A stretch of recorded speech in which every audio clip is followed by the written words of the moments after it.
Well, The it's intern definitely, is now unhoused. yes, it's unhoused. Whatever you want to say, it's a national tragedy. And that's the national tragedy of people living on the streets. Yeah. The word that we call, whatever we call people who are not living in homes right now, and again, it's a whole bunch of different factors. Whatever you call it, it reflects on every one of us that it's at the scale that it is. It's not something that it's not something that we can ignore. And I don't understand how people are not, this is not what people are talking about right now. I know we have COVID and we have everything else, but this has been going on for a couple of years. And I think I think when we come out of our shells of COVID, we're going to realize that the problem got even worse because people lost their jobs, people lost their homes, people got disconnected from their lives, from reality, from their families, and there are even more people living on the streets. So I think it's not a surprise, right? It's not a shock that this has upended people's lives and that they're now living on the streets because of their COVID related, situations. Has anyone seen Nomadland? I think some people have, right? Because it's probably going to win an Academy Award, at least it one. Speaks fairly directly to part of this issue. Yeah. I definitely recommend it for people. It's in the mix of possible winners, and based on what I've seen, I haven't seen everything that was nominated, it definitely deserves to be in the top couple. I don't think it's an Oscar winner, but no, I thought it was very well done. But if I look at some of the other movies that got nominated for Oscars this year, it's not out of the realm of the movies that got nominated. It's hard to believe that those are coming up. When is it? Next Sunday. Sunday, right? Sunday. So it's a religious holiday at our house. It's been a week. Yeah, we've had Oscar parties before, Reverend Lynn. It were a lot of fun, but it's so weird to have a year where we've had so few opportunities to see a movie in any traditional way. By the way, as people saw, speaking of movies, a good note: the Laemmle theaters opened up in Santa Clarita. That's where we saw Nomadland. Wow. It's nice not to have to go to Encino. Did you like the theater? Absolutely. It's kind of an industrial feel. 7 theaters, 2 large ones downstairs. We were upstairs. The theater had 30 seats. There were 8 people, 4 couples, well spaced. It was nice to eat popcorn in the dark again. Good for you. I really want to go. We've been wanting to go. We've had our hands full, but we love the Laemmle. Yeah. Well, I talked to him about a week. I talked to Greg about a week before the theater opened, and I said to him, well, him and his wife Tish, they've moved to Seattle. They're actually not living in LA anymore. So we were talking about Santa Clarita. He's from the Valley, or from the city, and obviously they have theaters in the Valley. But Santa Clarita is a whole different deal, right? And so turned out, they almost sold the theaters about 2 years ago. I thought they sold the theaters. No, he didn't. He tried. 2019, they almost had the deal, and then it went south. So I said, I thought you were. I said to him, I thought you were selling the theaters. He says, we almost did. It came real close. He goes, oh, would that have been great if it had happened? Because again, they had to deal with this last year, which I can imagine is horrific. So as we were talking about that, I said, but you're still in business. You're still there. And sure enough, like the next day, ArcLight announced that they were closing, and that they were going out of business. And I thought to myself, I said, look, he could end up buying the ArcLight. He could end up being the only theater left in the country because AMC's having a hard time. I said, wouldn't it be weird if the Laemmle winds up being the last man standing? But yeah, you could tell he was definitely. The big question is, are they going to play Fiddler on the Roof on. I knew you were Christmas going to Eve. ask that. So we're going to talk to him about it because Kenny Ellis usually does one of the fiddler things with them where we actually do a sing along. So he said he's open to it. So I think we will actually. I have it on my Yiddish one or calendar. the English one? What? Yiddish or English? No, this is the movie. They do the movie with a sing along, like the Sound of Music sing along at the Hollywood Bowl. They do a fiddler sing along, and they it's like a Rocky You can't Horror. sing inside. Like a Rocky Horror. It's like a Rocky Horror. Anyway, so we're probably going to do that. It would be fun if we could do it out here. They do it during Christmas. Oh, that would be so much fun. Yeah, we're probably gonna do that. But I don't know if you guys saw too in the news today, they were going to be building new theaters at the mall, and they pulled the plug. They pulled the plug on that plan. The Costco. They pulled the plug on Costco. Yeah. Yeah. Costco and the theaters are not going to be built either. So yeah, it's I was definitely ticked. we're gonna see What did you the say? consequence of COVID for He's angry. but anyways, I think it's good for I don't want to say anything to Greg, but to Lemley, but I think that might be good for him too. He has less competition. But anyways, we're gonna have some good movies. I've been going to the Lemleys since I was a little kid. I told him that back in the 70s when I was a kid, my dad was friends with his dad. My dad had a barter for the Jewish radio show that my dad did for years in LA. They would do a barter for tickets for advertising. So every Sunday I would go to this radio show with my dad, and then we would go out for lunch and go to a Lemley theater because we had free tickets. Right. So instead of seeing, Star Wars and other movies that most kids, I mean, I did see Star Wars, but instead of seeing blockbuster films, I went to see, foreign films. And, I told Greg, I said, I didn't realize that not every 8-year-old, 10-year-old kid saw the Tin Drum, and I kind of twisted me a little bit because those were my first films that I got to see is with my dad. I saw weird, inappropriate films. So that's what we did. That was our Sunday. Was that the ones in Encino, Mark? Yeah, we went to town and country. Usually, those are great theaters. I used to go there a lot. And we went, they would always have a lot of Israeli films and Jewish themed films. We remember seeing things like Hester Street and some of these other movies that were Jewish. And their prices are good. Yeah, they were. It's a classic thing. I mean, I think to me, this was one of the more, and I told Greg this, I said, this was one of the really great things that Santa Clarita was able to add. The Jewish community in particular was very excited that they were going to open up here. We were still kind of in disbelief, actually, that it was actually happening. But the good news is that it is happening, and we will be working together. Like I said, unfortunately, he's moved to Seattle, but they're obviously still very interested in it. And I look, I'm not saying we're Facebook friends, so I doubt he's watching this right now, but we are on Facebook. But I will tell you that they definitely have a long generational history of film. If you want to look up the Lemley family, they were some of the pioneers of film in Hollywood. So I as most of you know, we do not have Rosemary with us today, unfortunately. We all lost David over the weekend. On Saturday he passed, and we are having a memorial Thursday for David on Zoom. And again, for those who didn't see the email, David was a great aviator. He worked at Skunk Works as a job, as a designer. And then he also, his hobby was rebuilding gypsy moth and British biplanes from the kind of interwar years.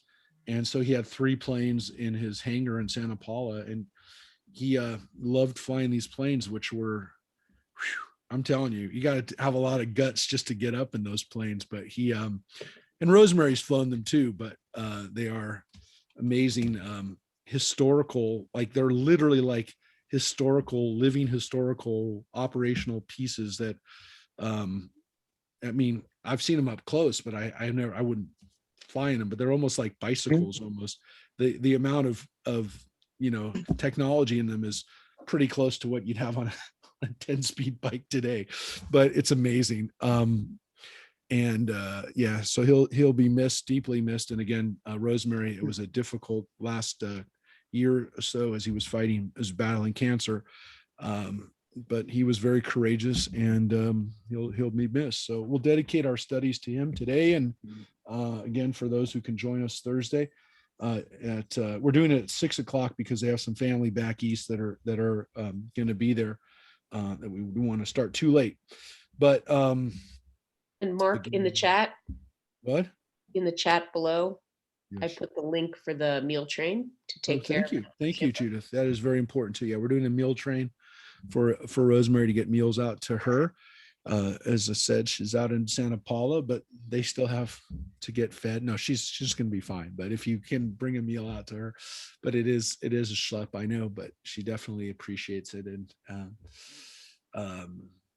yeah, she's been such an important part of our synagogue for years. And David, even though he didn't come a lot, obviously, David was not Jewish, was very supportive for years of her many hours that she spent in being our president, being a board member, being a part of classes, being at services. That he was very supportive. Even though you didn't always see David, he was there in spirit. And he went to Israel with us about 10, 15 years ago, and 12 years ago. And he had a wonderful humor. So anyways, we are going to get to Mount Sinai today. We are at Mount Sinai today. And we are going to talk today about, we're going to have Judith as our reader today. We're going to read about Mount Sinai. So if you thought that Mount Sinai was just a place where we got the 10 Commandments, this is the backstory of the mountain itself. In that, it wasn't a foregone conclusion that Mount Sinai was going to be the place. Mount Sinai became synonymous with revelation for us. It is next to Jerusalem, I guess you could say, the place where it all happens. But we're not really exactly sure where Mount Sinai is. And what the Midrash tells us, it's not really a distinctive mountain in itself, in the sense that the fact that it is not a well-known mountain is significant. And so last week we read about how the different nations of the world didn't want the 10 Commandments. And we read the Gentiles refused the Torah. We read about how the Edomites and Ishmaelites and all the other groups that existed didn't want the Torah. That's an interesting story, because it basically says that the Jews wanted the Torah and other people didn't want the Torah. It's not just that we wanted the Torah, it's that they didn't want the Torah. So there's a midrash about who wants the Torah, and then there's another story about which mountain wants the Torah. And now I think that there's a dichotomy there, because there's almost this understanding that nature, that the universe wants the Torah. The universe operates under the Torah, gets it. The universe gets it. Inanimate objects get it. Human beings, on the other hand, don't always get it, which is why we have people that don't want it. But all things being equal, without the weird aspects of humanity, how could you not want the Torah? The Torah is the operational fabric of the universe. And so the mountains, ironically, they get it. Everything else gets it. Like the world, the universe, natural world, they understand that you need to have the Torah. People are the ones that don't always get it. So here's what happens with the mountains. All right. The contest of the mountains. While the nations and peoples were refusing to accept the Torah, the mountains among themselves were fighting for the honor of being chosen as the spot for the revelation. One said, "Upon me shall the Shekhinah of God rest, and mine shall be this glory." Whereupon the other mountain said, "Upon me shall the Shekhinah rest, and mine shall be this glory."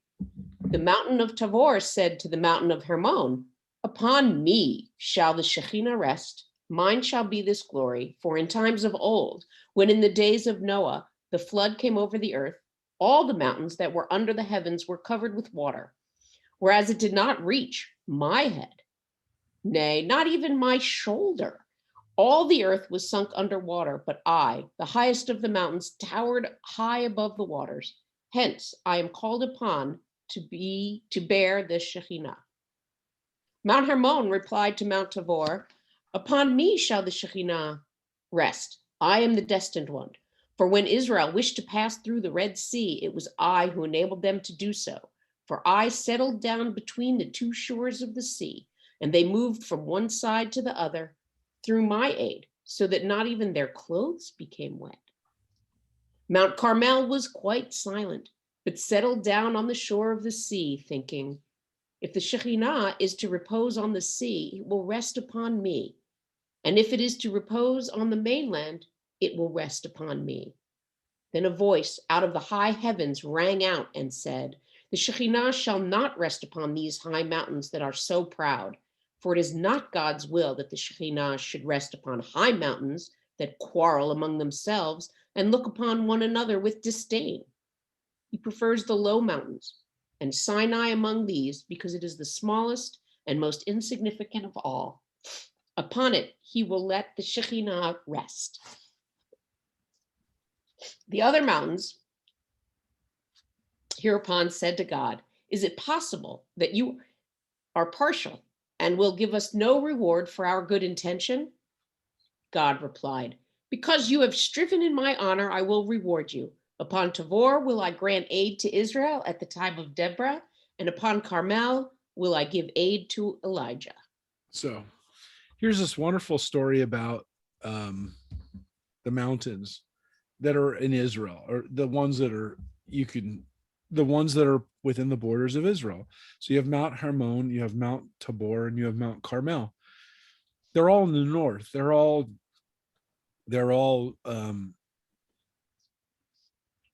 formerly, I was just thinking about this. Yes, they're all volcanoes. They were all volcanic mountains. They're all very visible because they kind of stand out they stand out of the earth, and they are very visible. Carmel is where Haifa is. Hermon is way up in the north. For those who saw the Valley of Tears about the Yom Kippur War, that's where they fought the Golan, the battles in the Golan between Israel and Syria. That was up at Mount Hermon. It's the only place in Israel you can ski. It's on the Syrian border. And then Mount Tabor is further south. That's the furthest south one. And that one, again, is famous from Deborah, but it's kind of in the central part of Israel, closer to Samaria. And they all have significance in the Bible. Other than really, Mount Hermon really is not even listed there. Mount Hermon really doesn't, in the sense that it doesn't have a biblical event that happens on it, but it is in some ways the most visible and most breathtaking mountain. It's the highest mountain in the area, and it's kind of it's the most mystical in the sense that pagan worshipers in the area would look at that mountain, and that's like where the gods live. It was Mount Olympus, if you will, for the Syrian, that area of the Middle East. Mount Hermon was where the gods lived. And so these mountains all want to have God's presence on them. What's interesting, of course, here is that the mountains move, it seems. So in the sense that the mountains actually took part in other things. They took part in splitting the Red Sea. Which is weird because, I guess it kind of makes sense that there was a seismic activity, if you will, that caused the Red Sea to part. But here it's like literally the mountain can pop up where it wants to. So it's weird. It's like think about the mountain can move along the earth and then just pop up where it wants. That's what they just have told us, that mountains can move. The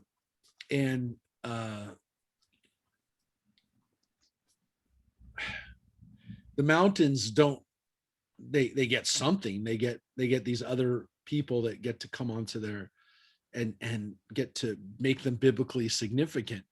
But again, part of what the Midrash is teaching us is humility, and that the mountains that think that they're going to be worthy, they're not worthy because they're vain. They think that they're deserving of things, and God wanted to teach a message that it's the humble that these things rest on. We had a similar midrash with the burning bush, right? The fact that it's a bush and not a tree, a beautiful tree that is on fire for Moses to see. And of course, it gets to Moses himself, because Moses's great quality is his humility. So this is again a lesson about humility, not to assume that the most prominent things are where you'll see God, or where you'll find God. So let us read about Mount Sinai.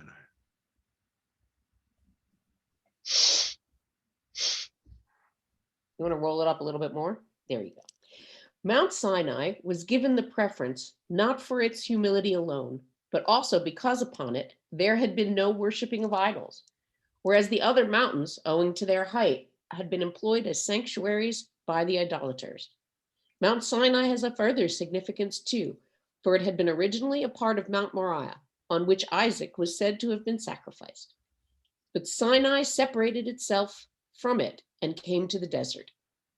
Then God said, because their father Isaac lay upon this mountain bound as a sacrifice, it is fitting that upon it his children receive the Torah. Hence, God now chose this mountain for a brief stay during the revelation, for after the Torah had been bestowed, he withdrew again to heaven. In the future world, Sinai will return to its original place, Mount Moriah, when the mountain of the Lord's house shall be established in the top of the mountains and shall be exalted above the hills. Yeah. So there's a couple of different midrashim here that were put together.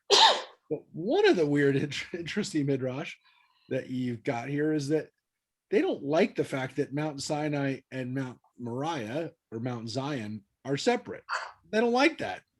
They like the idea that maybe they were once originally one mountain that's separated. Now, they separated by quite a lot of distance, if that's the case. But again, if the mountains can move and the mountains can choose where they want to be, this mountain moved and got to have more significance later on. So what's interesting is that the mountain will once again come together and be a great mountain once again, the mountain where we got the Torah and where the temple stood. But it's almost like they didn't want there to be two mountains, that they didn't like the fact that there were two places of holiness. It really must have been connected in some way. But there's another tradition here, which is that because the other mountains were high, they were places where idolatry happened. And so Mount Sinai was significant because there was no idolatry on the mountain, because nobody paid attention to it. And it was the perfect place for it to be done, because it was essentially, I want to say a virgin mountain, but it was free of that kind of history that would allow God to, kind of come there and not say, oh yeah, you remember that mountain where those other pagans worshiped? Now it's our mountain. Look, Mount Moriah, where the temple was, we read in the Bible that the Jebusites prayed there. We read in the Bible that when Abraham comes there, Melchizedek is already worshiping there at Mount Moriah. So we know that Mount Moriah was already, to some extent, the Bible tells us that it was already a shrine. This is an issue that we have in Judaism, which is that there were places that we worshiped that we knew had already been pagan shrines. And part of what, a religion does is it dedicates a new place, or it rededicates an old place and makes it their place again, which is why the Temple Mount was repurposed by the Christians as a basilica, and then as the Dome of the Rock by Muslims, because it was already a holy place. But then there's another tendency, which is to say, let's get a fresh start. Let's find a place that's never been dedicated and make it a holy place. And so that's why you have these two tendencies within traditions not just Jewish traditions, but it seems like, all cultural traditions.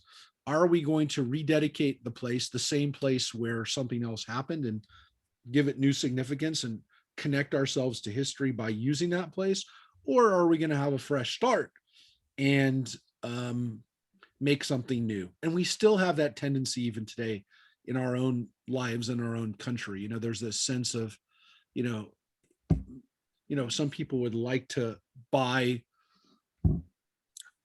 I don't know, since we were talking about movie theaters, we can talk about buying the Egyptian, or buying the Chinese theater, or buying, as ArcLight did, the Cinerama Dome and repurposing that.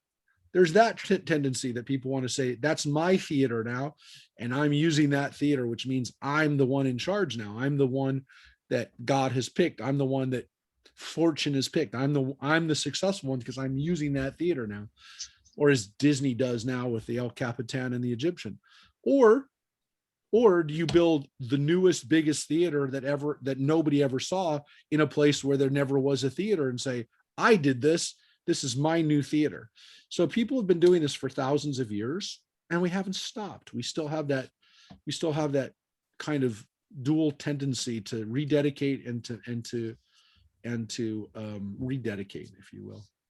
So that is what happens with the mountains, which of course, again, is connected with Moses himself. So let me get this up there.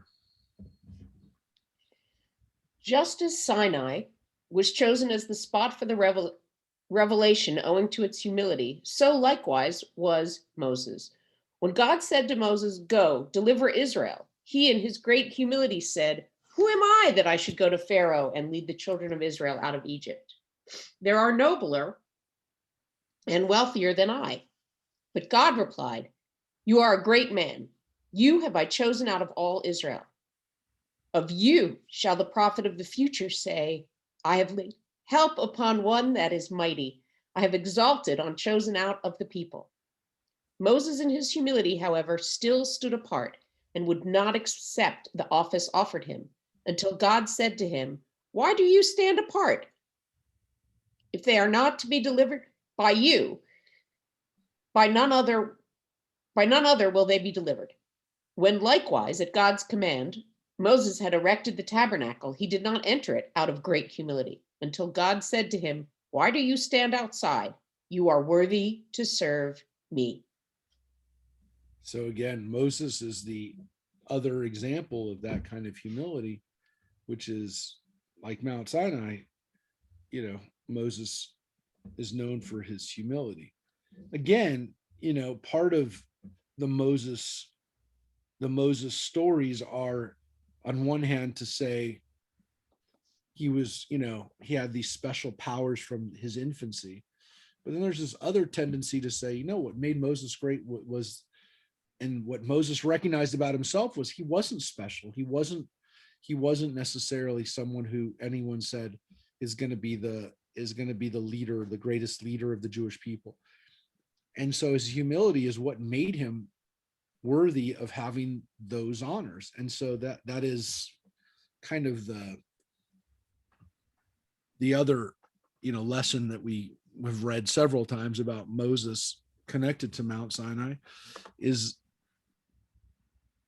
God's characteristic for leadership, for being chosen, is humility. It's not feeling that you're worthy of it. It's actually the opposite, feeling you're not worthy of it. And it's that feeling that allows, kind of holiness to come in, and by Moses's humility, not filling it with his own ego, that allowed God to be present in him, and allowed him to do his job. So it's a great lesson on, again, the mountain gets back to us, to who we are, or should try to be. We were trying to be like Moses. So we're going to get back to the Torah itself, and we'll see how close we get to with the actual. I mean, there's so much. We talked about this last week. There's so much buildup for receiving the Ten Commandments, receiving the law. We're going to talk about again, this issue, was it the 10 Commandments? Was it the whole Torah? Was it the 10 Commandments plus some other laws, not necessarily the whole Torah? These are all issues here. But again, the buildup for it is so much in the Midrash. It's quite amazing and beautiful, and some cases very famous Midrash on it. The Midrash on the mountains is actually a fairly well-known Midrash about the mountains fighting for to be the place. And also the Midrash of the different nations saying that they didn't want the Torah, that everybody took a pass on it except for us. As I told you last week, for those who weren't here, the joke, of course, is that the Jews said to God, "How much are they?" And God said, "They're free." And they said, "We'll take 2." But that's an old joke, and it's not a funny. I mean, it's not.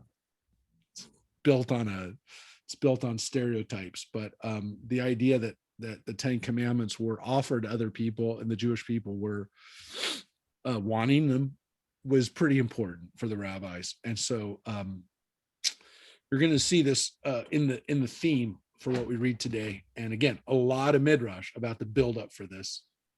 And what's so cool is we're in this mode right now, because every year at Shavuot, which is in about 3 weeks, we're getting ready for being at Mount Sinai, which is around this time. So we're in that period between Passover and Shavuot. We're actually here right now, almost reading about, we're in that moment of getting the Torah, up to that moment. So here we go. This is the couple days before. So this is not Shavuot, but this is like the week of Shavuot.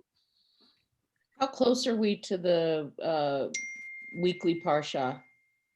Well, now we're in Leviticus. So now we're a couple months away. We were back in February, March. We were at the same place. Right. Now we're split apart, though, because all Leviticus takes place at Mount Sinai. Geographically, we haven't moved. We're far apart chronologically, or we're not far apart, not chronologically even, because weeks only a few weeks have passed since we got the Torah. We're still at Mount Sinai, but we were at Mount Sinai for a while. So yeah, interesting to think that that's where we are, maybe always at Mount Sinai. So this is the 3rd month. So we're only in the 2nd month since Passover. Right now we're in the month of Iyar. So we're like a month off, but we'll catch close. up. Close. All right. On the 2nd day of the 3rd month, Moses received word from God to betake himself to Mount Sinai, for without this direct summons, he would not have gone there. This time, as at all times, when God desired to speak with Moses, he twice called him by name. And after he had answered, "Here I am," God's revelation to him followed. When Moses had been carried to God in a cloud, which was always ready to bear him to God and then restore him to men, God said to him, "Go and acquaint the women of Israel with the principles of Judaism, and try with kindly words to persuade them to accept the Torah. But expound the full contents of the Torah to the men, and with them speak solemn words concerning it." Okay. So, let's explain why there's a difference between the men and the women. Here you go. There were several reasons for his going to the women first. God said, "When I created the world, I gave my commandment concerning the forbidden fruit to Adam only, and not to his wife Eve. And this omission had the effect that she tempted Adam to sin. Hence, it appears advisable that the women first hear my commandments, and the men will then follow their counsel."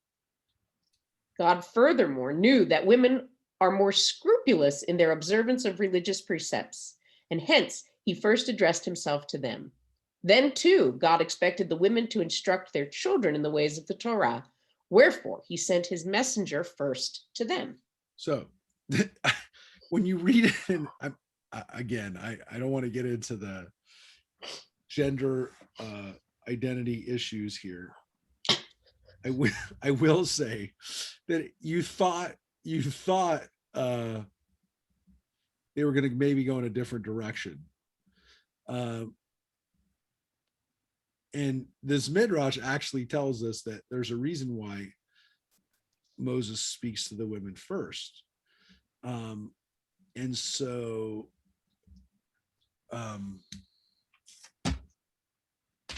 basically God says, I learned from my mistake the first time. When I gave one commandment, I didn't do it right. Should have given it to women first. And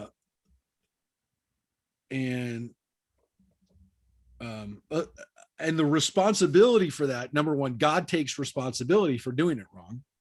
Second of all, he essentially is blaming Adam for it, even though it says she tempted Adam to sin. It really is saying the men will listen to their wives, is what it says. I mean, that's the full text. It also says that women are better at keeping religious law than men, and they're more likely to teach their kids. No, we can argue about that, and we can talk about whether that's the way it should be, the way it is, the way it really is. But the rabbis seem to think, and this was written 1,500 to 2,000 years ago, that if you want kids to learn something, you better make sure their moms know what it is they're supposed to learn. That being said, it's not that men aren't responsible or shouldn't be responsible, but if you want the kids to know something, make sure you tell their moms. It's very interesting because it really does show traditionally why it was important for women to understand mitzvot, understand commandments. Again, you can take away from it what you want. I would just say it's not quite as chauvinistic as you'd think it would be, or you maybe thought it was going to be. I don't know. You can kind of take away from that what you want.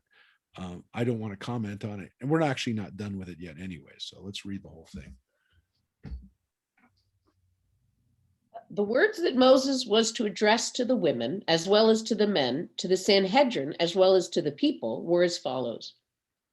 You yourselves have seen, for it is not from writings, or through tradition, or from the mouths of others, that you learn it, what I did for you in Egypt. For although they were idolaters, slayers of men and men of lewd living, still I punished them not for these sins, but only for the wrong done to you. But you will I carry on the wings of eagles on the day of the revelation at Sinai, and you will I bring to me when the temple shall be erected. Since I have wrought for you so many miracles, even before you had received the Torah and observed the laws, how many more miracles will I work for you when you will have received the Torah and observed the laws? The beginning of all things is hard, but as soon as you will have grown accustomed to obedience, all else will be easy to you. If you will now observe the Abrahamic covenant, the Shabbat, and the commandment against idolatry, then will you be my possession. For although everything belongs to me, Israel will be my special possession, because I led them out of Egypt and freed them from bondage. With respect to Israel, God is like one who receives many fields as a heritage, but one he purchased himself, and the one he earned was dearest to his heart. I will reign alone over you as my possession, I and none other, so long as you keep yourselves aloof from other peoples. If not, other peoples shall reign over you. But if you obey me, you shall be a nation, not only free from care, but also a nation of priests and a holy nation. So now let's reflect on that for a second. Because you can see that the buildup for the law at Mount Sinai is preparing the people for what they're about to hear, what they're about to learn. And the reality that this is going to cause them to be different from all other people. And God says, I've already made you different from other people. You were already different because I took you out of Sinai. I mean, out of Egypt. But at Mount Sinai, you're going to have it now from this point on, you're going to have a different relationship with me and accordingly with the rest of the world. And so it is going to cause you to be different.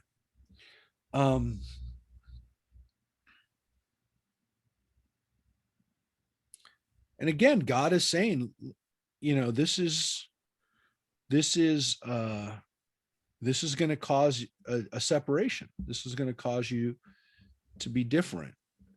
And the expectations are very high.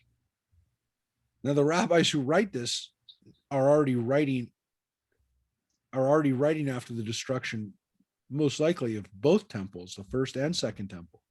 They've seen horrific destruction, horrific punishment. They've tried to make sense out of Jewish history for them up to that point. And they say, look, clearly God is not happy with us when we screw up. And when we screw up, we pay the price. Like now, like the way we're living now. We're living this way because we couldn't keep the Torah. And so we're paying the price.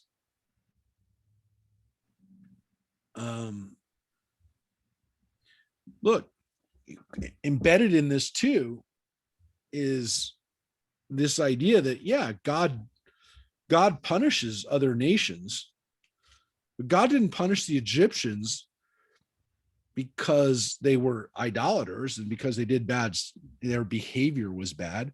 I punished them because of what they did to you. So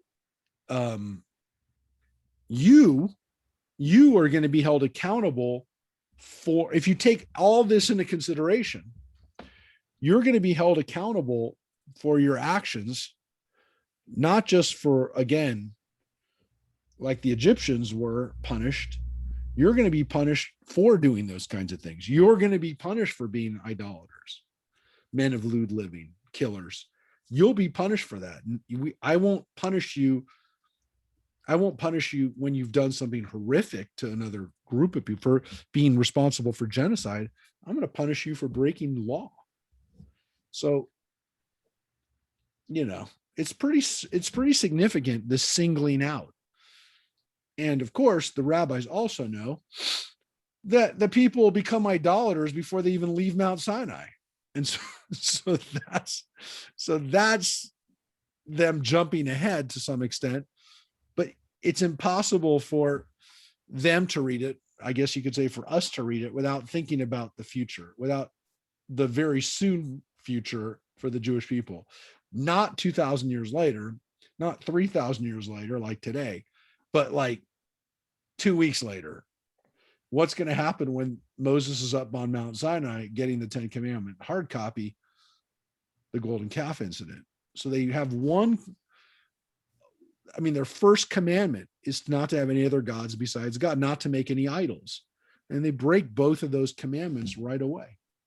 So the rabbis know that. We know that when we read it, that the place that they're on right now, right in front of Mount Sinai, the same place where this great thing happens, also is the site of our first really, really catastrophic national tragedy.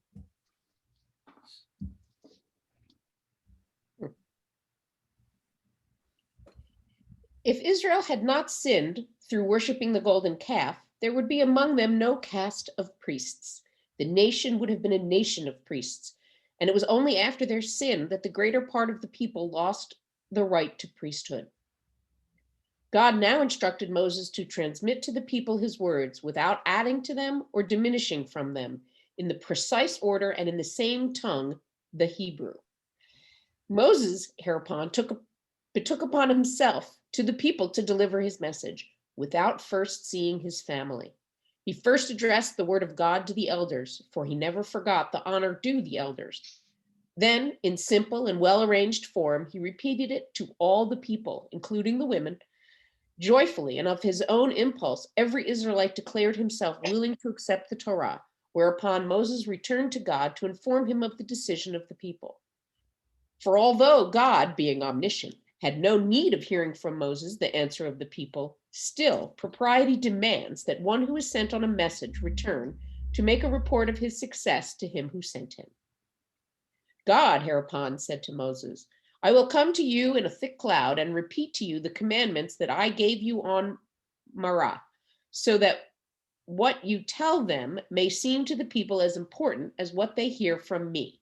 But not only in you shall they have faith, but also in the prophets and sages that will come after you. Yep. So let's talk about what's going on here. Well,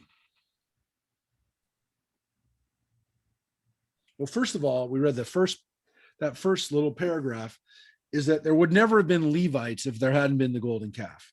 When God says, I will make you a nation of priests, God literally meant that in a literal way, that because the Levites are the ones who seem to be the only group that holds true to God during the golden calf incident, that the people are no longer going to be able to be priests. They're going to have a caste of priests. They're going to be a special group, a tribe. There's a group that distinguishes themselves and is now worthy of being priests. Otherwise, they would have been it says Goy Kadosh, Am Kohanim, a nation of priests. And so this is a explanation for why the Torah says that about the people, that they literally would have been a nation of priests. There would have been no Levites. The book of Leviticus does come after the golden calf incident. Most of us would say, well, would seem like the book itself was written by priests. But that being said, the Torah does say you'll be a nation of priests. And maybe, again, the Levites, because they come out looking so good in the golden calf incident, we're kind of left with that. And when we get to the golden calf, you'll see the wonderful Midrashim about the golden calf. It's not that far away from where we are right now. But it does kind of, again, make us think about how things didn't happen the way they were supposed to happen in Mount Sinai. That God seems to, God's omniscient, as we just read, and knows what's going to happen to some extent, but yet still gives the people free will and the ability to do the best. But here's the thing that, again, I want to kind of point out that we just read, which is that before the people, so a couple things happen, a few things happen at Mount Sinai with regards to the law. Now we know that we hear the 10 commandments at Mount Sinai. That's the big deal, that we actually hear the 10 commandments. Then, of course, we read that after that, Moses goes up on the mountain for 40 days and then comes back with the hard copy of the 10 commandments, or the law, right? But there's actually another thing that the Midrash says happened here, which is that the people actually hear the 10 commandments before they hear the 10 commandments. And that's the part that we kind of, we don't talk about that a lot. But the Midrash that we read last week about when the different idolaters, the different nations say, oh, we don't want the law. And the Israelites say, well, we'll take it, even before they hear it. But what's interesting about it is that they do hear it. According to this Midrash, Moses goes around and tells them what's in the Torah. That's what it says.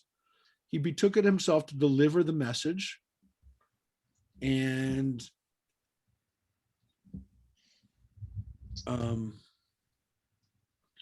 there seems to be this understanding that their willingness to accept the Torah means that they know what's in it before they hear it from God.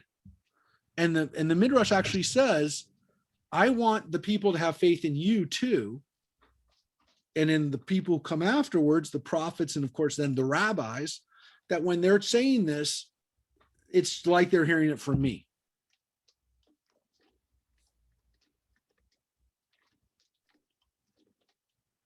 And even if the commandments are how you prepare yourself, or how you, not even the commandments themselves, but any of the laws that you're going to hear from Moses, they're like it comes from me. But what's interesting about this is that what happens when God, essentially what it means is that when God actually says the 10 commandments to the people, they've already heard it. But what they're hearing is God saying it. And they're accepting it as the word of God. They're hearing it out of the mouth of God, if you will. And that's what's significant about what happens at Mount Sinai. What happens at Mount Sinai is that the people ratify the contract, the brit that was actually already understood by them. They already knew it. They're not hearing it for the first time. They know what's in it. They have had a chance to consider what's in it, and they accept it at Mount Sinai. And so it's almost like a signing ceremony of the covenant. It's the ratification of it at Mount Sinai, but they already knew it, which also gets to this idea that it already existed in the sense that Abraham had it, Isaac had it, Jacob had it, Joseph had it. They knew what was in the Torah already. The Torah was already floating around out there. They knew it. It's just they forgot it. They weren't keeping it in Egypt. It wasn't part of their consciousness. But now they're taking it on. They're now accepting it as their own. But it's not that it didn't exist already. It's just now they're saying that they're going to accept it. It's the signing deal. It's the signing ceremony. But everybody already knew what was in it. They had already discussed it. It's like a treaty signing or some kind of signing of a bill, a law, right? And when they do that, they have the president signing with a pen so they can keep the pen and whatever, sign with a couple pens, hold different pens. You know, it's a ceremony. This is a ratification ceremony at Mount Sinai. It wasn't the first time they heard it. So it wasn't new to them. But it was the ratification of it as a nation that was so significant. So that's what, you know, we kind of take away from this, which we forget. You know, we think like the people heard it for the first time and they're blown away by the power of the 10 commandments because they've never heard it before. No, assumedly, they should have known it. It was already floating around for hundreds of years. Moses already just told it to them. They know what's in it. They're just now accepting it publicly as a people. That's what happens at Mount Sinai. Not that they learn the 10 commandments there, but that they agree to the 10 commandments there. Here we go.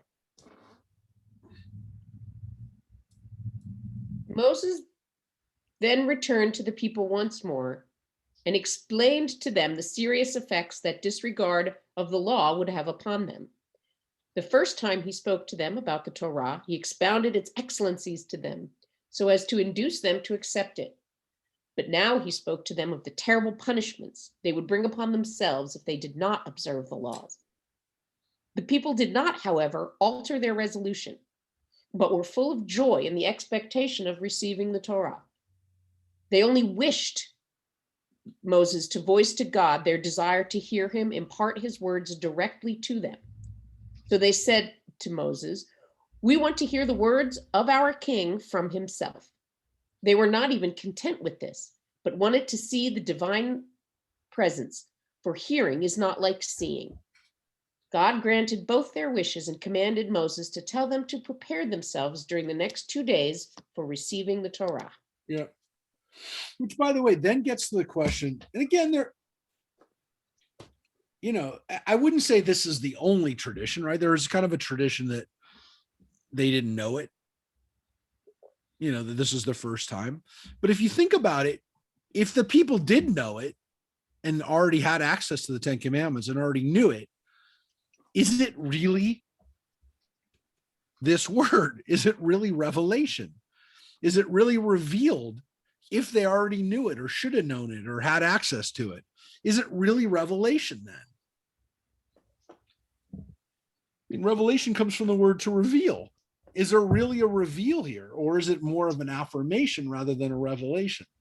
Now, we oftentimes say the affirmation at Mount Sinai. I mean, it's said, but we almost always call it revelation at Sinai. It's much more dramatic. But is it really revelation? Is it really being revealed here? And again, you can't have it both ways. You can't say they didn't know it or it didn't exist. And when the rabbis want to say the Torah always existed and Abraham followed the Torah, he knew the Torah, it was revealed to him too. So you can't have it both ways. So if it's brand new and they hadn't heard it yet and it's going to blow their minds, then that's revelation. But if it's an affirmation and they knew it and they're now just accepting it as a covenant, as an agreement, and saying, okay, I understand what's in it. I understand the punishments if I don't keep it and the blessings if I do. And I'm ready to sign on the dotted line. That is what happened. But that's far less powerful or dramatic than getting your minds blown with what you now have to do. So again, I'm just telling you, both of those things exist, but the rabbis really have a hard time telling us that it's revelation at Mount Sinai if they want to uphold this idea that the Jews always knew what was in, or the Jews always, since Abraham, had a chance to be guided by Torah. So difficult to have it both ways. So just keep that in mind. Is it revelation or is it affirmation at Mount Sinai? By the way, the other modern equivalent to this is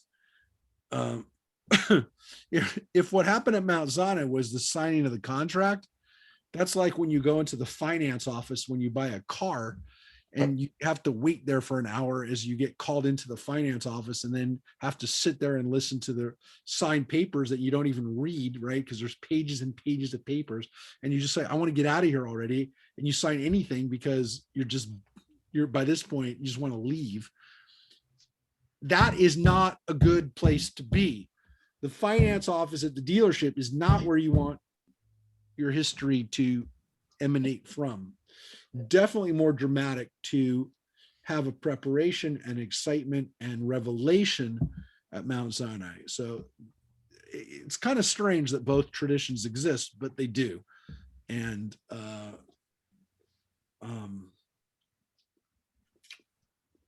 yeah, you'll see it a little bit more.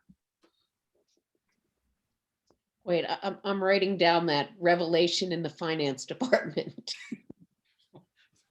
Only because I just did this with Dina. I gave up, by the way. Dina bought her first car in her name, and about a month ago, and I waited for an hour at Toyota, and then I just walked out. I said enough. I can't. I said don't sign anything for anything else. Don't buy extended warranties and everything else. But I'm done. They've already beaten me. I didn't want to be here. I didn't want to be here in the first place. And yeah, she was there for almost 2 hours waiting for, after she had gotten her keys and her manual, she sat there for almost 2 hours. It's not fun signing documents, but and again, sometimes it's merely a ceremonial thing. I mentioned this to people before. The Chinese culture loves signing ceremonies. Every time I go to China and I would ever, visit a school there, I'd sign documents there, affirming relationships with schools in China. It didn't mean nothing. I mean, literally, they were photo ops for people to take pictures of people with these books where they sign, their names in them. It's not, again, oftentimes it's just a ceremonial and perfunctory experience. But what happened at Mount Sinai was the Jewish people essentially signing the documents, it's a lot less dramatic to some extent than hearing it for the first time and saying, hey, what's in this? Oh my gosh, that's amazing. We got to do that. Well, I'm going to do that. Just think about that as we read these midrashim about the brit, about the covenant. And we talk about the covenant all the time. We talk about what it means to be part of the covenant. We just did it. I said, I went to a brit milah. I went to a circumcision yesterday in Arizona. That's why I went there to Arizona.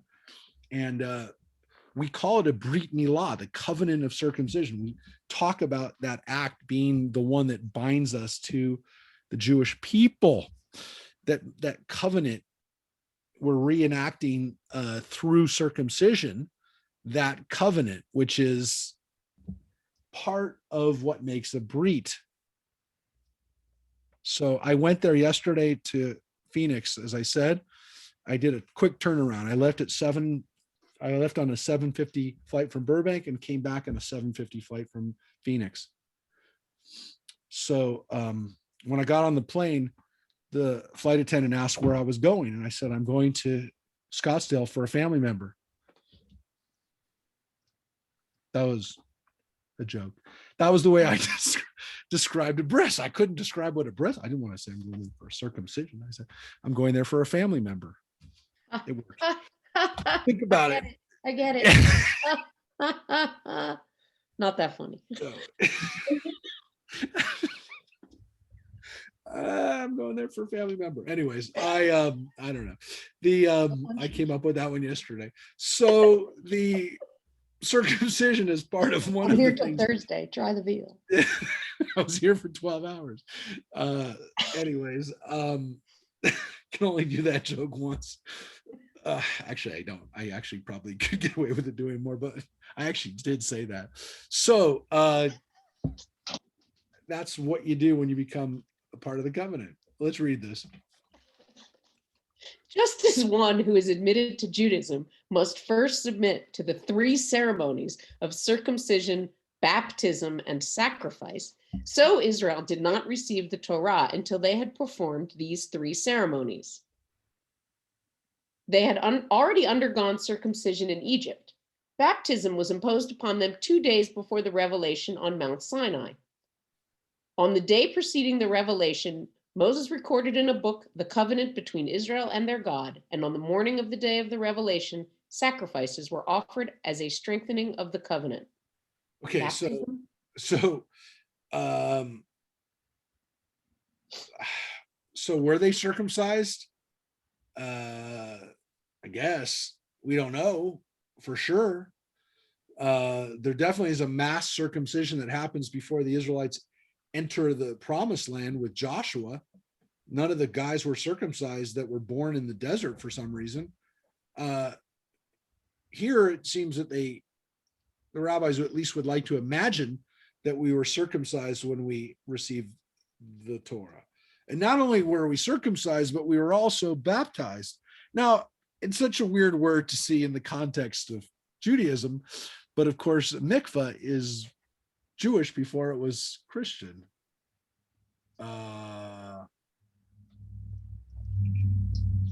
Interesting that this book that you took this from uses that word instead of. Yeah, this is Ginsburg. This is Ginsburg's translation. Actually, Louis Ginsburg's no. Let me rephrase that. This is Louis Ginsburg's original German. It's Henrietta Zold's translation to English from the German. So yes, Henrietta Zold, the founder of Hadassah, is the one who translated everything that we've been reading for the last several years. She translated Ginsburg's work into English. I'm not sure what the original German word was for it here, but or what she used to translation, but it is we would probably say today immersion in water rather than baptism, but literally putting someone in water as part of their entry into the covenant is a ritual, is a necessary requirement. So for women who become Jewish, they go through the mikvah, they go through immersion, and they go through teaching. Here you have another ceremony, which we don't have anymore, obviously, which is a sacrifice. So during the biblical period, up through the temple period, there was a sacrifice offered for people who converted.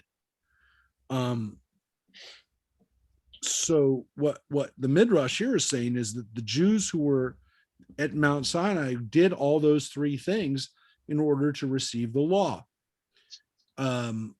Again, we don't know for a fact that they were circumcised. We assume that they were. I guess the rabbis want to assume that they were. It doesn't say that they weren't, but it does say that the entire group of people has to be circumcised when they come over during the time of Joshua. So I mean, I don't know what you want to say about where the Midrash goes here, but they're basically saying that people were all covered. They had done everything they needed to do in order to be Jewish and ready to take on the law. So the people definitely have to, again, the Midrash here is based on the words I'm about to read to you. The Lord said, "Go to the people and warn them to stay pure stay pure today and tomorrow. Let them wash their clothes. Let them be ready for the third day, for on the third day the Lord will come down to the people."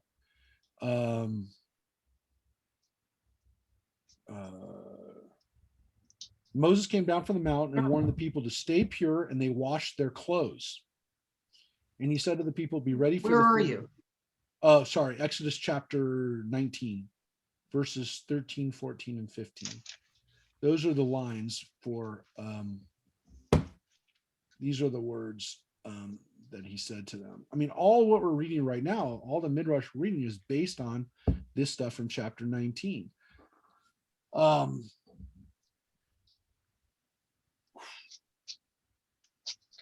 It also, of course, says, "Do not go near a woman." Now, it does not say that it does not say they were circumcised. It does not say that they even necessarily did the mikvah. It says they washed their clothes. I mean, assumedly, they washed themselves too, but it doesn't say that. Also doesn't say they offered sacrifices at this point. But this is a moment where they're preparing for this once in a humanity moment, not a lifetime or a millennia. It's a once in a humanity moment. And so they have to prepare themselves and be in a holy place. Again, these are people who, according to the Midrash, are supposed to be like a nation of priests. They're all supposed to be like priests at this moment. And again, if they're a goy kadosh, mamlechet kohanim, a nation of priests, what does that mean?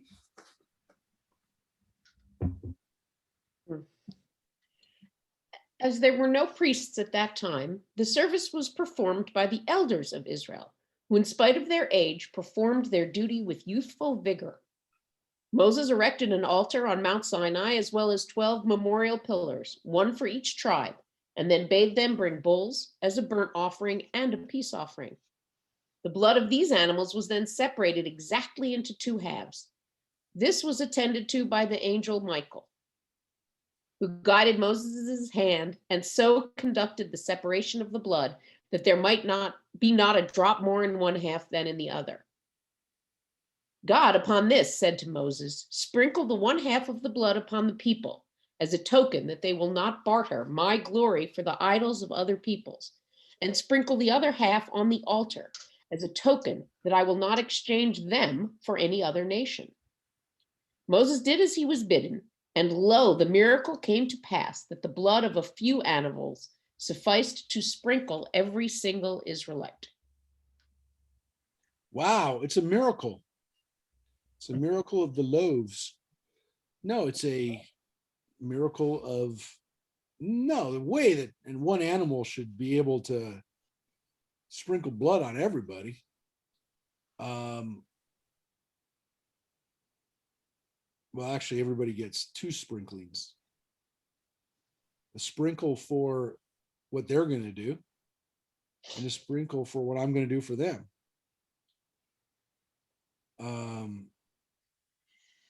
It's interesting. I can see Christian rights coming from this all along. I can, but this one in particular, the water of baptism is often sprinkled on the people. Yep. This seems like such an obvious origin. Yep. And I think what's weird about this is because We read about it in Leviticus over and over again. We've been reading it in our Torah portion class, the sprinkling of blood that's made over the altar, that's made over the priests are actually sprinkled in blood, but not the entire people. And here we have this, they're sprinkling all the people. And the blood sprinkling is a purification rite, and one that, again, it does not say a sacrifice was done here at this point. The rabbis assume that there must have been, because we do sacrifices for everything. So they must have done a sacrifice. It doesn't say that they did, which I think is interesting, because there's this other tendency, excuse me, there's this other tendency that we have, which is that, on the contrary, this is one of the reasons why we traditionally don't eat meat on Shavuot, is that the Jews did not eat meat as they were preparing for the Torah, because they didn't get blood. They didn't shed blood. They took a couple days off of killing in order to prepare themselves and make themselves pure. They almost became like a nation of monks, if you will, not necessarily like Christian or Jewish monks, but more like Zen Buddhist monks that didn't want to kill anything. So that's another tendency that we'll see as well, which is that, again, they're not having sex, they're not eating meat, that they're maybe not even eating anything, trying to make themselves pure. But also, like, the rabbis can't imagine that there weren't sacrifices being made, which of course then gets to the question of who did the sacrifices. There weren't priests yet, or no priests. So they know that. So they say, well, the elders did it, because the elders were in charge already. They were empowered.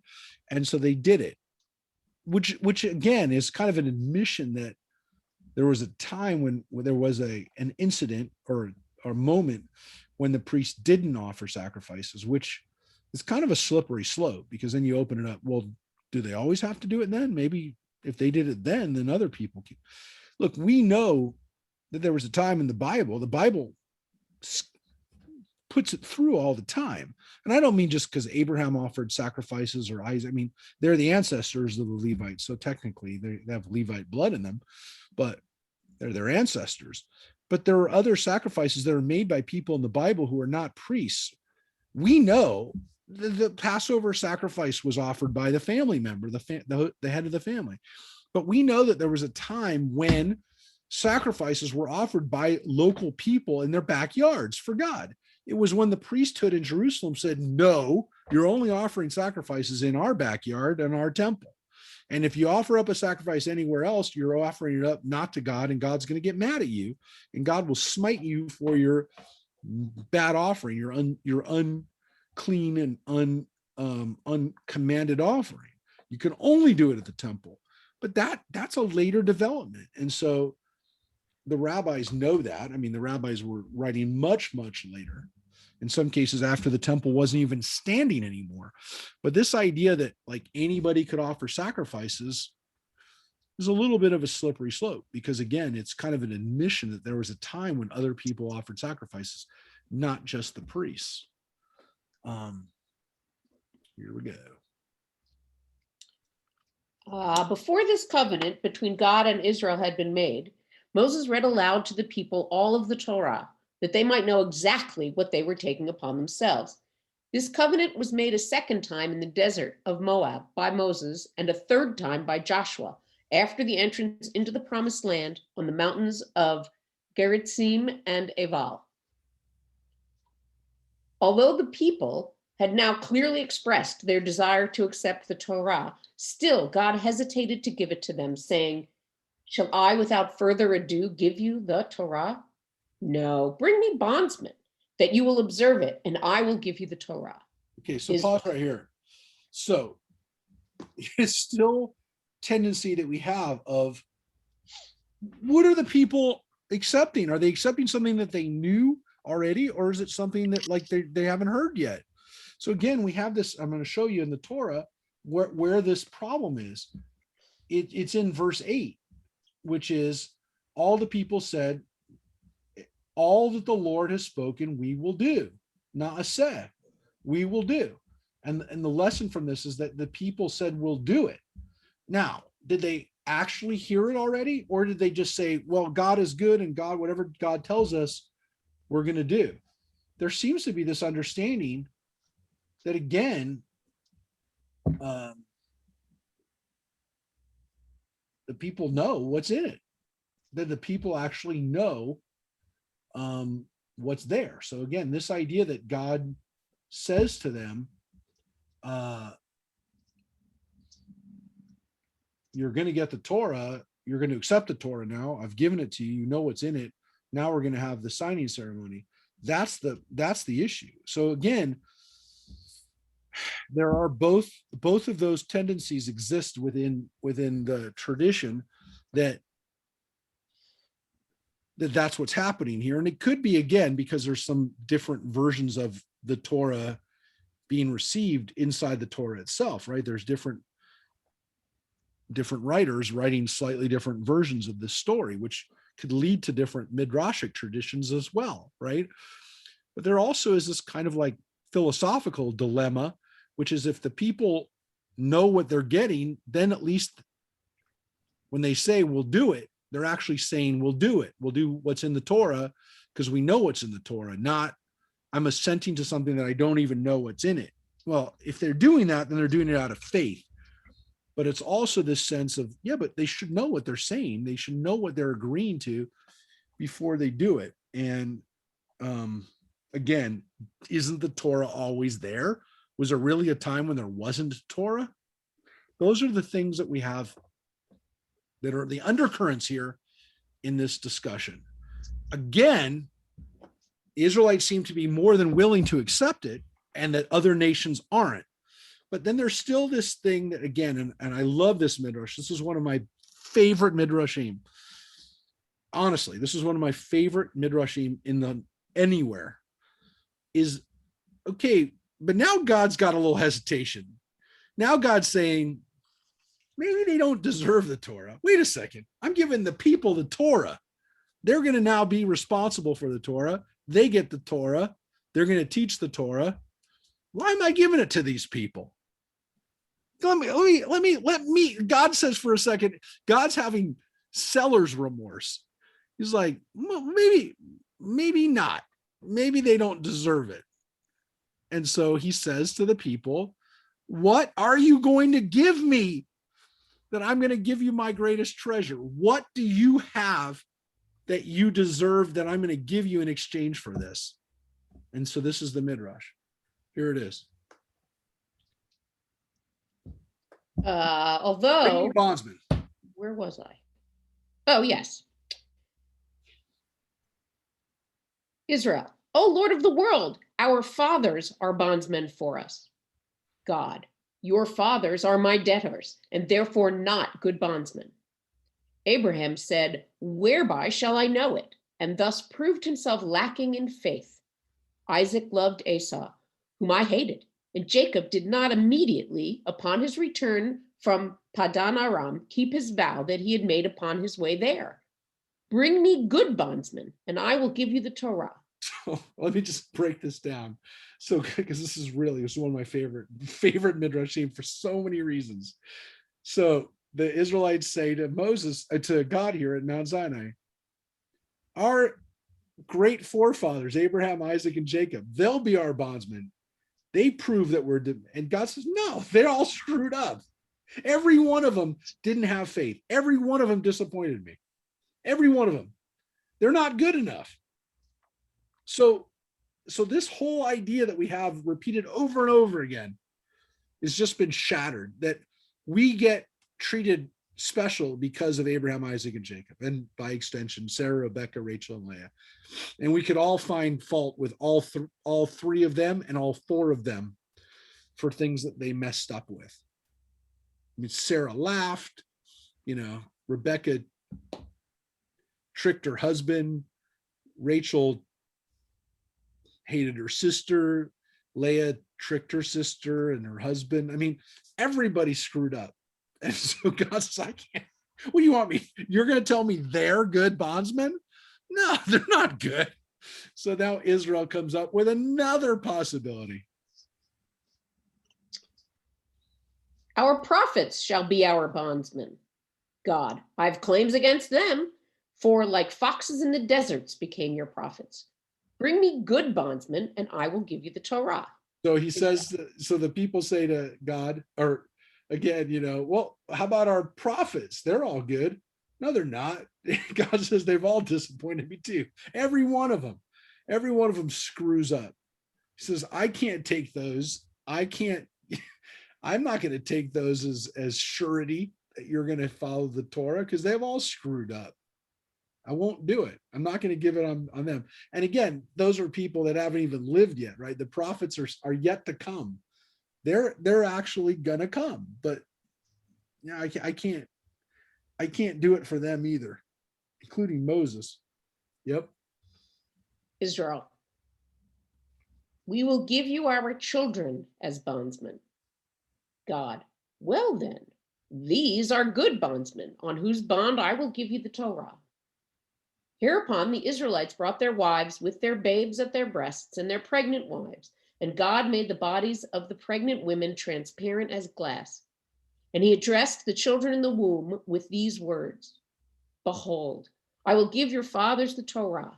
Will you be surety for them that they will observe it? They answered, Yes. He furthermore said, I am your God. They answered, Yes. You shall have no other gods. They said, No. In this wise, the children in the womb answered every commandment with yes, and every prohibition with no. As it was the little children upon whose bond God gave his people the Torah, it comes to pass that many little children die when Israel does not observe the Torah. Really? Wow. People always forget the last part. We don't usually teach the last part to kids, but it's pretty scary. But what's interesting about this is that what the Midrash actually shows you is the Jewish value that children have. The future depends on them. We don't get the Torah based on the past or based on what the Torah tells us, is are the people who talk with God. It's based on what happens with our children. The future we don't get the Torah for anything other than the next generation. Which of course, this is why this is such a powerful midrash, that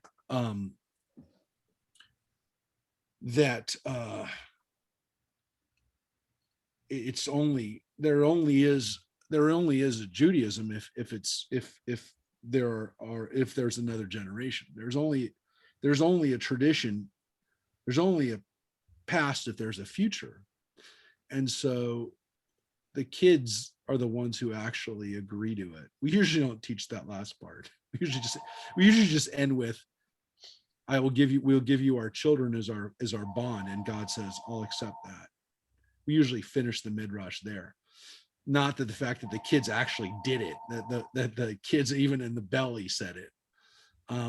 But this idea that babies are we get a system of laws, we get the future because we have another generation that's going to uphold it, and that is why we're worthy of it. We're only worthy of it for them, not because of what we did or because of what our parents did, but because of what they can do. Which again, I mean, the takeaway from that is that they can do better than we did. Now, of course, the corollary to this and the sad part of it is that when we screw up, they die. And that's where, that's a horrific thing to think about. I mean, it's not, we serve God out of fear because we,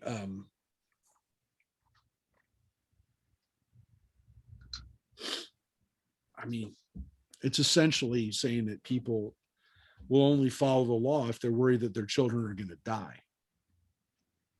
But there is something to be said for the fact, we should say it today on Earth Day, that the reality is that if we don't think about the future, our children will die. If not our children, our children's children will die if we create a world that they can't live in, then how's that any different? We don't want to say it, we don't want to admit it, but we can say that if we're creating a world that's literally unlivable for the future, how are we not doing that? Again, how are we, as horrific as it is to say, how is it that we're not causing children to die if we create a situation where the planet becomes unlivable? If people are going to die because of, massive changes to our world, to our global climate, then how are we not doing that? So, I mean, it is horrific to say, and it's horrific to scare people into it, but the reality is we don't respond to things until we're scared to death. Which is why I had an opening headline today that the UN announces that we're heading to the abyss. That was my Yahoo headline. The number one headline today was the world is heading to the abyss. But the reality is that we don't respond to things until it's usually too late. So, I think people of all political backgrounds can agree that we generally don't respond until it's too late, and we don't, unfortunately, learn from our mistakes. But again, if someone today, let's say, replace the words Torah for the planet, or for taking care of the world, which is in the Torah, which is a Torah commandment to take care of the world and not to waste. If we said, it was because of the children that God gave us this planet, and it comes to pass that many little children will die when we don't take care of and follow the rules of how to care for a planet. I mean, there's no difference to that. I mean, I'm just saying, functionally, you wouldn't be upset if I said that. And again, you could also make the argument, if it's not the Torah, if society falls apart, children will die, and they do die in societies and in communities where there are no laws. Then life has no value, and children die. And again, does it happen? How can we say it's not happening? It's happening right now. So every day that little children die, something's wrong, and it's still happening, right? So, I mean, it's not happening to us in the same ways that it's happening in other places, but it's happening. All right. We're going to finish up with actually we got to the place where, to the moment where we're going to get the Torah. But anyways, I love that Midrash of, we get the Torah because of the future, because of not us, not because of the people who came before us, not even the great people who come after us, but because of every child that's born. So we're at Mount Sinai. The revelation on Mount Sinai. From the first day of the third month, the day on which Israel arrived at Mount Sinai, a heavy cloud rested upon them, and everyone except Moses was forbidden to ascend the mountain. Yea, they didn't even stay near it, lest God smite those who pushed forward with hail or fiery arrows. The day of the revelation announced itself as an ominous day, even in the morning, for diverse rumblings around sounded from Mount Sinai. Flashes of lightning, accompanied by an ever-swelling peal of horns, moved the people with mighty fear and trembling. God bent the heavens, moved the earth, and shook the bounds of the world, so that the depths trembled and the heavens grew frightened.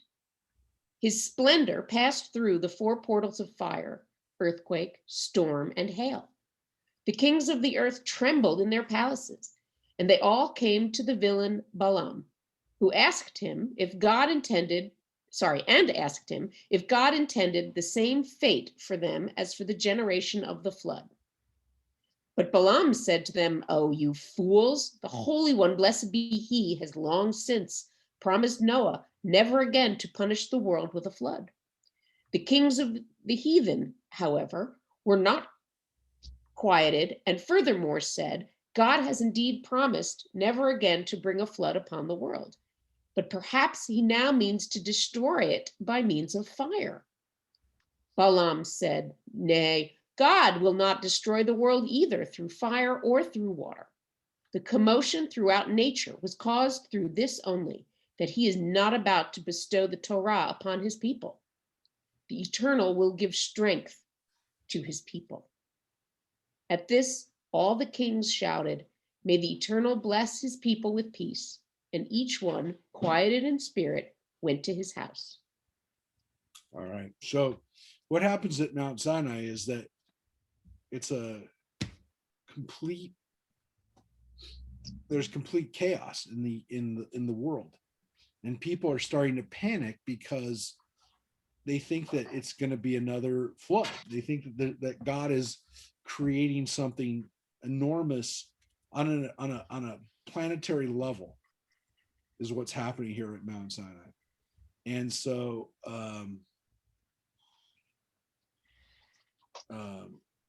so it causes panic.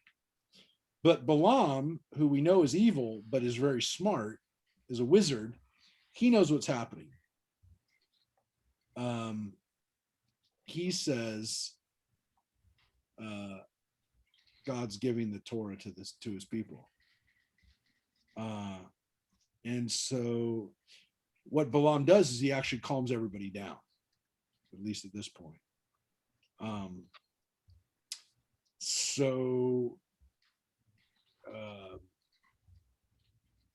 But again, there's more craziness that happens here at this moment.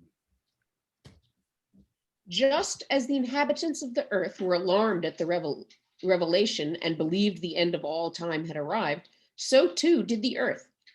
She thought the resurrection of the dead was about to take place, and she would have to account for the blood of the slain that she had absorbed, and for the bodies of the murdered whom she covered. The earth was not calmed until she heard the first words of the Decalogue. So the earth started, Mother Earth, by the way, I do want to point out, it was a Mother Earth, it's a she. She's panicking too, because the world is shaking and feels like something big is about to happen. And so she thinks that she's about to be torn up by the resurrection of the dead, where all the dead are going to start coming out of the earth, which is going to not be good for her. I mean, it's not that she knows it's going to happen at some point, but she'd rather not happen today. This is not, again, something she's ready for. So she calms down once she hears the 10 commandments and she realizes it's not that. Again, part of the chaos of this moment. Although phenomena were perceptible on Mount Sinai in the morning, still God did not reveal himself to the people until noon. For owing to the brevity of the summer nights and the pleasantness of the morning sleep in summer, the people were still asleep when God descended upon Mount Sinai. Moses betook himself to the encampment and awakened them with these words, arise from your sleep. The bridegroom is at hand and is waiting to lead his bride under the marriage canopy. Moses, at the head of the procession, hereupon brought the nation to its bridegroom, God, to Sinai, himself going up the mountain. He said to God, announce your words. Your children are ready to obey them.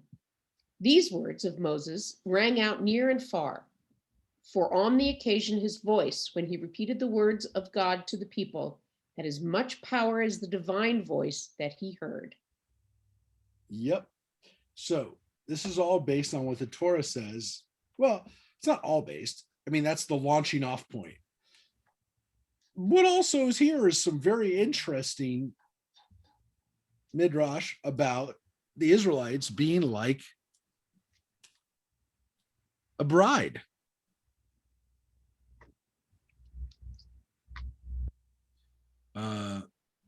And that in this analogy, God is marrying the people. That the moment of getting the Torah is actually like a ketubah.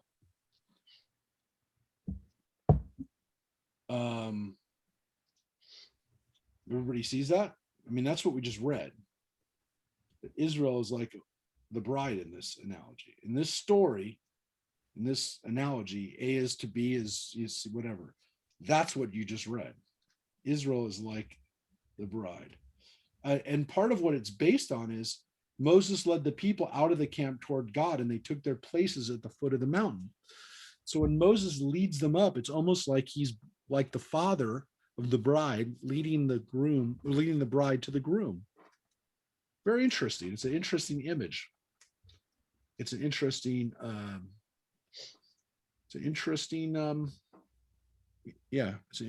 analogy. But as a ketubah, the 10 Commandments don't work well.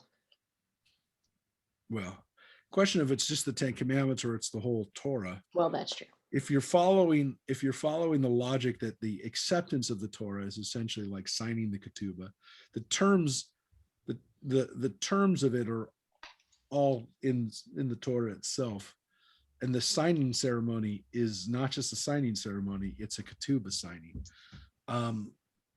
It's a pretty wild idea, and it's one that the rabbis really like. They also like this idea here, which is very strange, but it's based on one word, which we're about to see. Moses led the people to the camp, and they took their places at the foot of the mountain. The Hebrew there is betachtit hahar, which the plain meaning of it could be at the foot of the mountain, at the bottom of the mountain. The word tachat means under, right? It's where we get the word tuchas from, folks. It's a Hebrew word. Tuchas means your underside. Tachat is at the foot of, or at the base of, or underneath. The rabbis took this literally, as we are going to share in one of the more astounding midrashim on what happened at Mount Sinai. And some of you know this wonderful midrash. It really is a wild, wild midrash that we're about to read. I didn't know we would get here today, and we may finish with this today. But let's read this one. Judith, I think you know this one. I do know this one. It was not indeed quite of their own free will that Israel declared themselves ready to accept the Torah. For when the whole nation in 2 divisions, men and women, approached Sinai, God lifted up this mountain and held it over the heads of the people like a basket, saying to them, if you accept the Torah, it is well. Otherwise, you will find your grave under this mountain.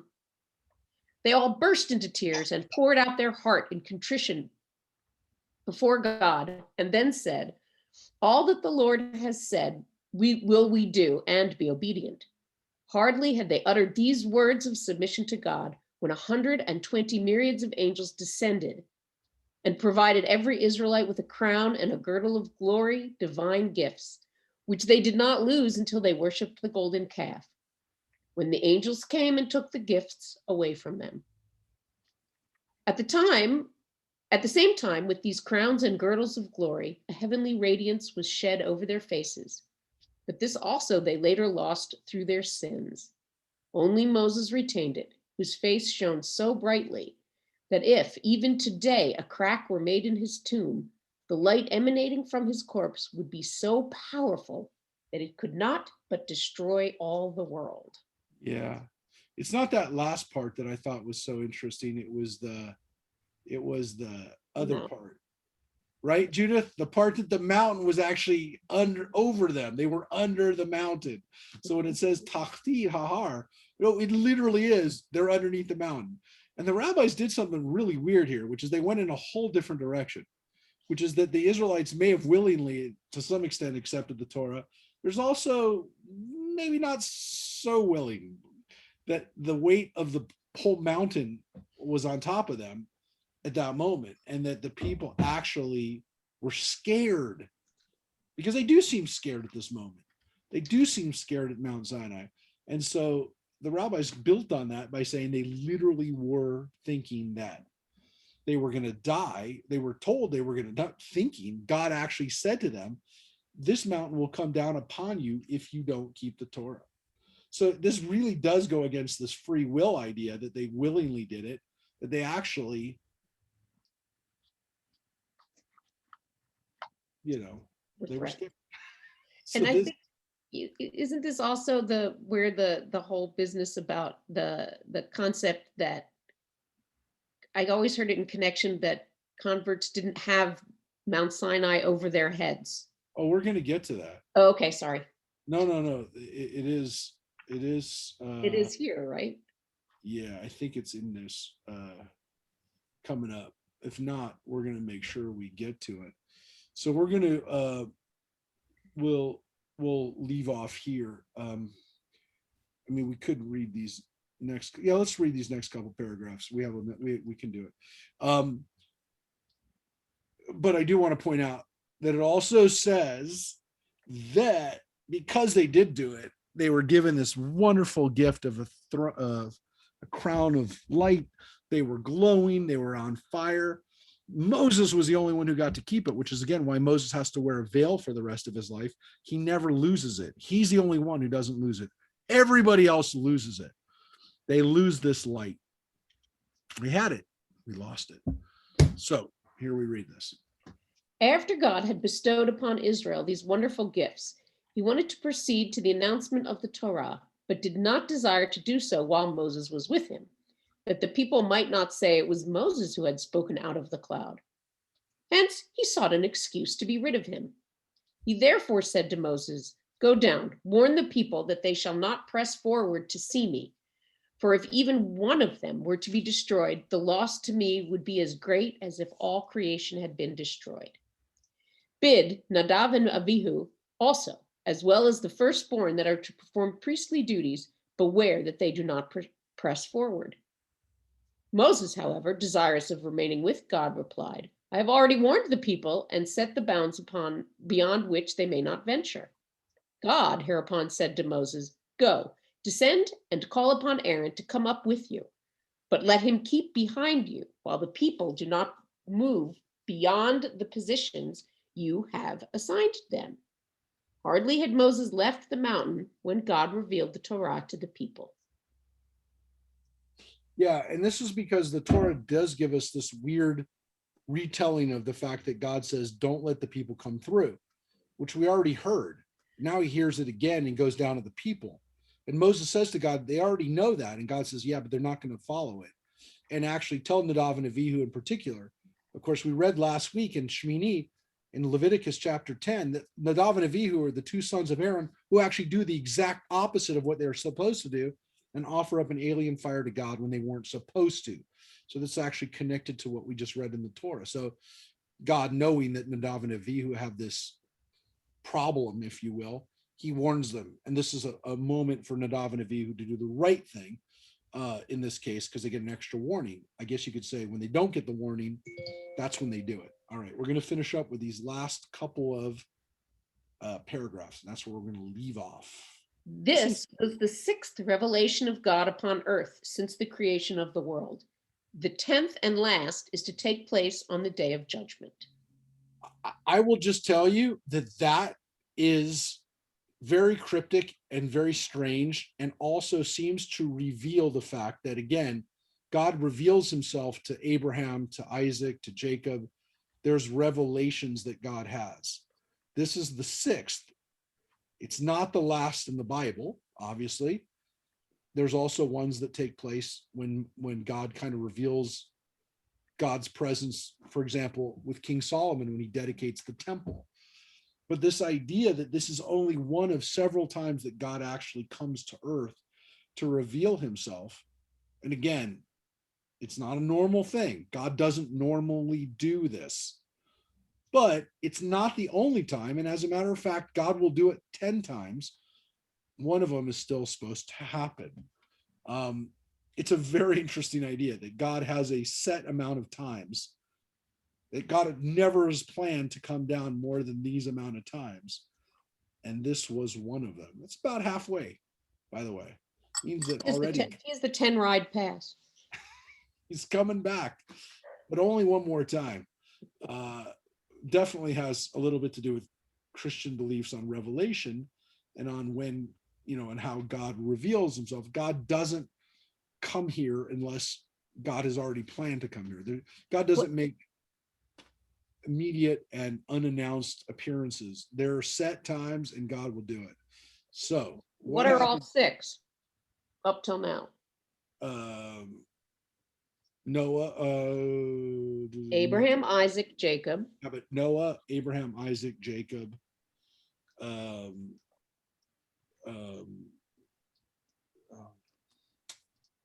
burning bush. Oh, and then this is 6. Okay. So God doesn't like doing this. God doesn't like coming here, if you will, to some extent. And so God will do it a certain amount of times, and that's it. And the final time is it. It's all over then. That's the last judgment, and we're all done. The whole thing is over then. I mean, it's not bad necessarily. It'll be good for the good people. But when God comes back the next time, it's just to end it's all over. So this is about halfway through then. At least they imagined it, that it was halfway through here at Mount Sinai. So here's one last little bit we'll read it today. The heavens opened, and Mount Sinai, freed from the earth, rose into the air so that its summit towered into the heavens, while a thick cloud covered the sides of it and touched the feet of the divine throne. Accompanying God on one side appeared 22,000 angels with crowns for the Levites, the only tribe that remained true to God, while the rest worshiped the golden calf. On the second side were 60 myriads, 3,550 angels, each bearing a crown of fire for each individual Israelite. Double this number of angels was on the third side, whereas on the fourth side, they were simply innumerable. For God did not appear from one direction, but from all 4 simultaneously, which, however, did not prevent his glory from filling the heavens as well as all the earth. In spite of these innumerable hosts of angels, there was no crowding on Mount Sinai, no mob. There was room for all the angels that had appeared in honor of Israel and the Torah. They had, however, at the same time received the order to destroy Israel in case they intended to reject the Torah. So just so you know, those angels were there for dual purposes. They were ready to give us all gifts. On the other hand, if we decided not to take the Torah, we were about to die. So Yeah, but I want to know where my crown is. you had a I'm a crown. Levite. You had a I crown. don't have one. Maybe it's my Dodger hat. You had a crown. You had a crown, and you'll get it back. You'll get it back in heaven. But the interesting thing again here is the people got people had a chance, maybe again, not to accept the Torah. So this idea that there was still free will and that they may have made the wrong choice and that God was prepared for them to make the wrong choice, that's all here too, which again shows us that there is human will at play here, that human beings can make that decision, and not good if you don't make that. Obviously there's consequences for that decision if you make the wrong one, but the fact that God doesn't know what we're going to do, that God actually essentially is prepared for that other possibility. So we're going to read now. Next week we're going to get into the commandments and a little bit more of Mount Sinai. Believe me, Mount Sinai is not over. We've got this. We've got another couple weeks of being at Mount Sinai. So this is going to go on for a while, and it's really some amazing stuff as far as what happens up until, again, the golden calf, which we'll get to in a few weeks. So again, hopefully we'll see you either tomorrow night at Torah study, tonight tacos right over by Judith's house.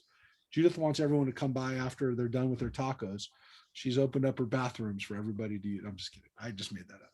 But we're going to be right by You're all welcome. Judith's house for tacos and at Neely Skillet, everybody. And maybe again we'll see you Thursday night to be a part of the memorial for Dave Watson. 6 o'clock or 7 o'clock 6 tonight o'clock. at 6 Neely's. o'clock. Oh, Neely's 7. Neely's 7.